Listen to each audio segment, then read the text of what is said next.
Good morning, everybody. Welcome to Jason Mackey's First 10, a short version podcast talking all things Pittsburgh sports. Today is Tuesday, October 22nd, and not a lot of local sports going on, but still just finished watching the Ravens handle the Tampa Bay Buccaneers on Monday Night Football, largely handled them. It turned into a 10-point victory that honestly was not that close for a lot of it. But either way, going to use that as a jumping off point to kind of talk about the Steelers' place in the AFC and where things stand right now.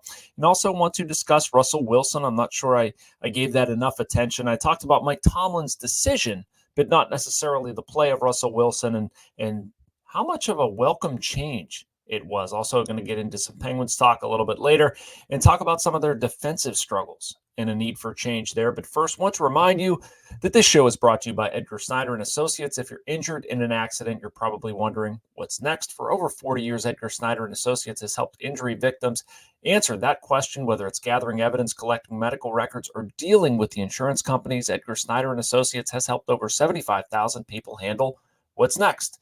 Call 1-800-94-EDGAR or visit edgarsnyder.com for a free consultation. And remember, there's never a fee unless they get money for you.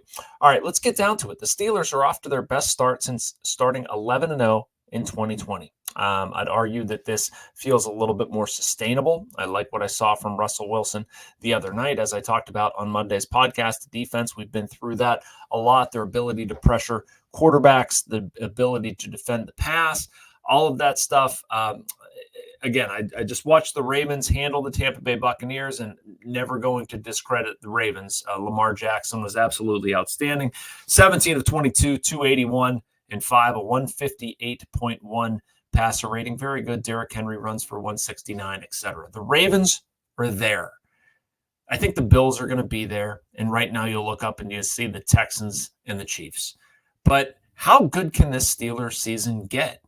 If you look under the hood at some of the numbers, some of the stuff they're doing, I think point differential is a place where you can often go and see some truth there. And that was often something I relied upon covering the Pirates in baseball. With the Pirates, it was generally inverse of that. But right now, the Steelers are at plus 60 going into Monday night's game. That was second in the AFC and fifth in the NFL. They've scored 161 points after 7 games, their most since 2020.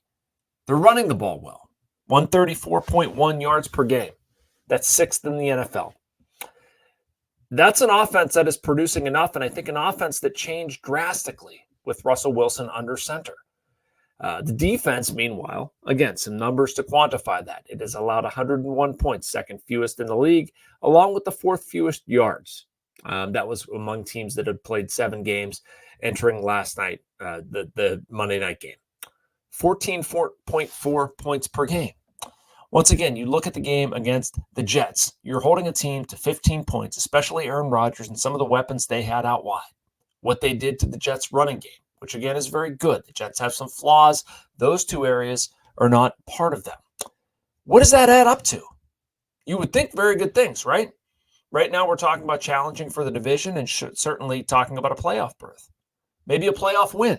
I think a lot of people before this season had the Steelers 8-9, 9-8, 10-7, something like that. I mean, that should be, kind of baseline at this point, right? I know we're getting a little out over our skis, and that's part of the fun of NFL season, right? The NFL season, I should say. But I'm not seeing a reason to feel any worse than that. Maybe you can make an argument to feel a little bit better. I think we're going to learn a lot in the back half of the schedule, what happens against these same Ravens that tore up the Tampa Bay Buccaneers. Where do the Cincinnati Bengals land? I don't know. We have a lot to learn. But again, if you start out at 8-9, 9-8, or maybe a generous 10-7, that's attainable. That's absolutely attainable. Another area, Ray Fittipaldo wrote about this. I thought it was a very good story. Make sure you check that out. But the turnovers and what the defense has done with those turnovers. They have 13 through 7 games, tied for 3rd most in the NFL. More than that, though, they've scored 47 points off those turnovers this season, 29% of their season total. The Steelers, once again, we're talking about 7 games into the season, which is not everything, but it's something in terms of being able to develop an identity, figure out who they are, that sort of thing. And we're starting to see that. It's an opportunistic defense. They can win games with defense, but the offense is evolving. They should be able to run the ball. They have been running the ball. I think they're going to be able to involve George Pickens more. And again, those expectations that maybe we had at the beginning of the season, they can change. And, well, they always change because this is the NFL, and that's kind of the way that's designed. All right, going to take a short break. Want to hit on a couple things with Russell Wilson first before getting into a lot of Penguins talk in the second half. But first, a message from the Bradenton Area Convention and Visitors Bureau. Embrace the laid-back charm of island life while sinking your toes in the sand and discovering real, authentic Florida in the Bradenton area. Unspoiled beauty and pristine beaches, a vibrant waterfront downtown energized by local arts and culture, fresh Floridian cuisine with a flourish of rich history, and friendly locals ready to welcome you to this preserved paradise on Florida's Gulf Coast. Plan your visit today at BradentonGulfIslands.com. And welcome back to First 10. I'm your host, Jason Mackey. We're here in the middle of the morning, Monday through Friday, for about 10 minutes, bouncing around a couple different topics. But just wanted to discuss with Russell, not with Russell Wilson. Well, I'd talk to him about him if he wanted to. But no, it was nice to get a game like that, wasn't it? I enjoyed that. And I spent Monday thinking about what Russell Wilson did, how that looked, how he handled himself, stuff that he didn't do, things like he only took one sack. There were concerns about his mobility. Didn't really matter. He was relatively smart with the football. I thought the Steelers did a good job continuing to give him reps. Not necessarily, Russ is off target at the beginning. We're going to, kind of get conservative. Don't try anything. This is going to have to be the same sort of vanilla game plan. It was not. It was not. And it was appropriate that Russell Wilson drew a couple baseball analogies in his post-game press conference, because what he did was kept throwing strikes, kept trying to pound the zone, or kept swinging the bat, whatever you want to say. But basically the cliche or the baseball translation for continuing to go at it and believing that the dam will eventually break, that you'll find, I think he used the analogy of a wave, that you eventually find that wave and then ride it. I like that. I think that said a lot about the Steelers, said a lot about Russell Wilson, and eventually, he figured it out. In context, looking at all 60 minutes, he needed to knock some rust off. So what? We should have all expected that. His first start in nearly a year. I get it.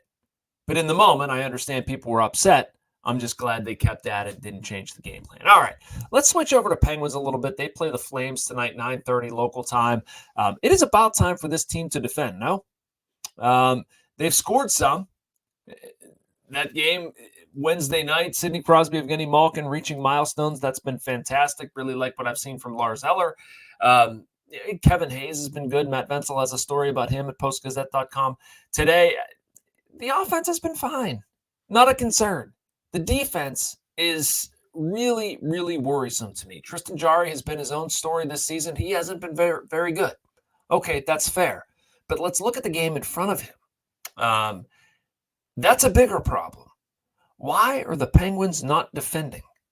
Why are the Penguins not taking care of the puck, keeping track of things in their own zone, being responsible in a way that is befitting of their skill set? And I don't say that to belittle Sidney Crosby, Evgeny Malkin, Chris Letang, Erik Karlsson, whatever. Yes, they have some top-tier talent. They're also, in my opinion, at best, a team that advances one round in the postseason. They haven't made the postseason in the past couple of years. Yes, it has been in the Penguins' DNA to play like this, to take chances, to play risky hockey, to be exciting. Frankly, to drive you crazy, make you cheer, and all of these things that make them such an entertaining on-ice product. But you know what? Right now, they don't need to be an entertaining on-ice product. They need to be a successful on-ice product. I'm going to write a column about this later this morning, but it sort of points to an awkward place. Right? Fenway Sports Group doesn't want to get rid of Mike Sullivan. At the same time, Mike Sullivan has been around for quite a while. And I can't imagine that Mike Sullivan is coaching these guys to be defensively irresponsible. But they need somebody to get through to them and have a better style of play. Right now, you can go through some of these numbers. I have. I don't know how many I want to rattle off right now. They're ugly. Basically expected goals, the Penguins are giving up 4.08. That's 31st in the NHL. Inner slots per game, they're last. Total slot shots next to last. High danger chances next to last. Same for forecheck chances. Goals against 31 total, that's last. You can twist it a bunch of ways. They haven't been good defensively. That can't continue. It worries me if it does. I like Mike Sullivan a lot, but they've changed everything in the organization. And right now it hasn't netted better defensive hockey. And right now the Penguins have to play better defensive hockey. They're abysmal. It's not just Tristan Jarry. It's been the same with Yoel Blomqvist, Alex Nedeljkovic, whatever. They need to be more responsible in their own zone. They need to handle the puck better, all that stuff. We'll see if they do it against the Calgary Flames. Thank you so much for watching today and every day. We appreciate it. Make sure you like and subscribe. You can get more of these videos and a whole bunch more. Be back here same time, same place. Thanks for watching First 10, everybody.